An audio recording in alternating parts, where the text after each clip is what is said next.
Hi,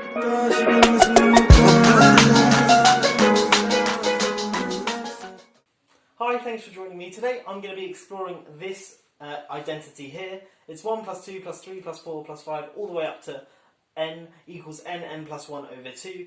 Now before you click off the video going, this is too trivial, you've seen proofs of this before, do stick around because I'm going to be showing you a non-standard proof.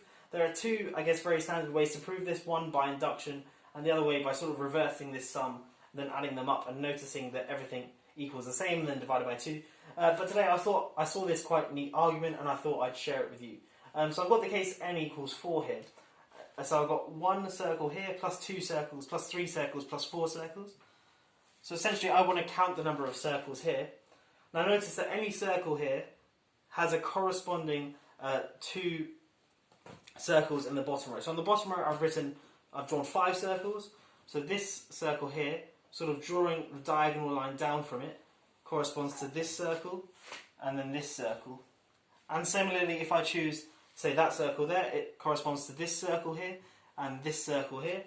And the same goes for any circle on here. There's in fact a one-to-one correspondence between the circles in this top sort of pyramid of this top sort of 4-layer pyramid and the bottom layer. So if I choose any circle here, this one, for example, would correspond with that that circle and that circle. Okay, and you can show that there's some sort of like bijection. So for any circle here, there's a corresponding 2 circles here. So the number of circles here, which is 1 plus 2 plus 3 plus 4, is precisely the number of ways to choose 2 circles from the 5th row. So it's 5 choose 2. Okay, and in fact we can generalise this argument quite quickly. Of course I've done the case n equals 4, but to generalise it, we get that 1 plus 2 plus ... all the way up to n is equal to n plus 1 choose 2.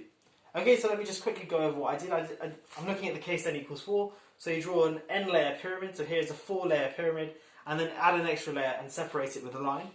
Then notice that any of these circles in the top sort of half of the pyramid, the top, above the line, has corresponds to exactly 2 circles in the bottom row, and also vice versa. If you choose any 2 circles in the bottom row, they correspond to exactly 1 circle in the above the line.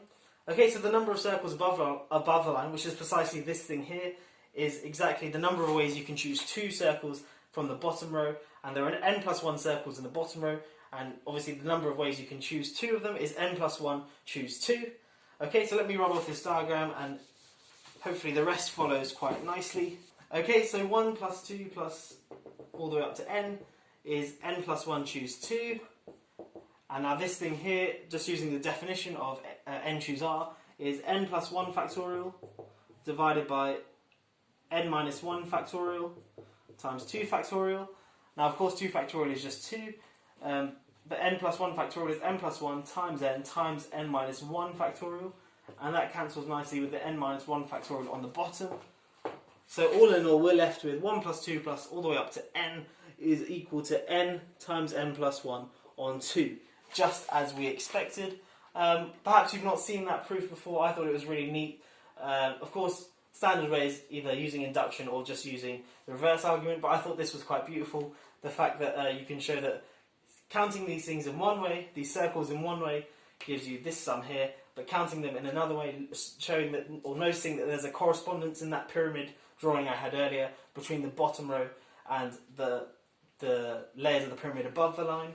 Anyway, you can end up with this neat formula here. Of course, it's a very, very useful one, but I thought I'd show you the proof just in case you hadn't seen it. Anyway, I will stop waffling and I'll let you carry on with your day, and I hope you have a great day. If you are new here, please do consider subscribing, but yeah, I will catch you in the next one.